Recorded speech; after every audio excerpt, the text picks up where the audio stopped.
Prime minister کہہ رہے ہیں، وہ کہتے ہیں دبئی وغیرہ میں پیمنٹس ہو رہی ہیں اور ہنڈی کے ذریعے پیمنٹس ہو رہی ہیں، تو اس کا مطلب ہے کہ ان کے پاس انفارمیشن ہے.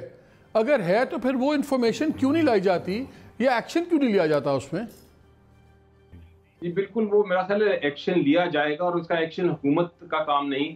یہ actually election commission of Pakistan ہے آئین کے تحت ایک ادارہ جس کو یہ انفارمیشن پرووائڈ کی جا سکتی ہے اور پھر وہ اس کے تحت اپنی کارروائی کر سکتا ہے.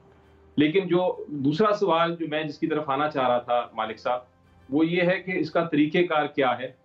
سپریم کورٹ میں جو معاملہ چل رہا ہے اس سے، اس کی آبزرویشن سے مجھے نظر آتا ہے کہ 2-3 قسم کی ڈیبیٹ چل رہی ہے ججز کے درمیان بھی، اور جو وکلاء اور جو پرائیویٹ پارٹیز بھی پیش ہو رہی ہیں انہوں نے بھی جو موقف اختیار کیا ہے. پاکستان بار کونسل نے بھی کیا ہے، سپریم کورٹ بار نے بھی کیا ہے.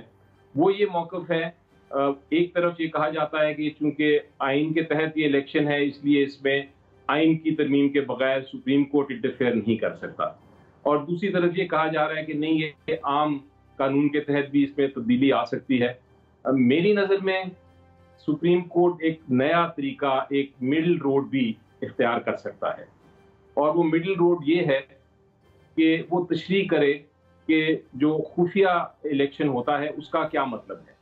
کیونکہ ایک تو بڑا کلیئر کٹ جب سیکرٹ بیلٹ کی ہم بات کرتے ہیں تو وہ یہ ہے کہ آپ نے ووٹ کیا اور آپ کو پتہ ہی نہ چل سکے کہ کس کا ووٹ ہے، یہاں پہ کس کے نام ووٹ کیا، کس کو ووٹ کیا.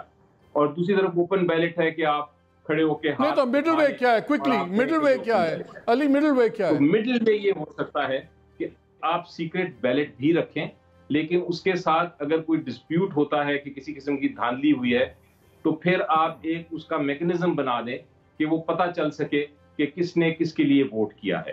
مثلا آپ اس کا کوئی ایسا الیکٹرانک ڈیٹا سسٹم بنائیں یا کوئی ایسا پروسیجر بنائیں کہ آپ کا ووٹ تو سیکرٹ ہے لیکن اس کا اختیار اس چیز کو کھولنے کا، سیکریسی کو ہٹانے کا یا ویل کو ہٹانے کا، وہ الیکشن کمیشن آف پاکستان جو ایک آئینی ادارہ ہے اس کو دے دیا جائے.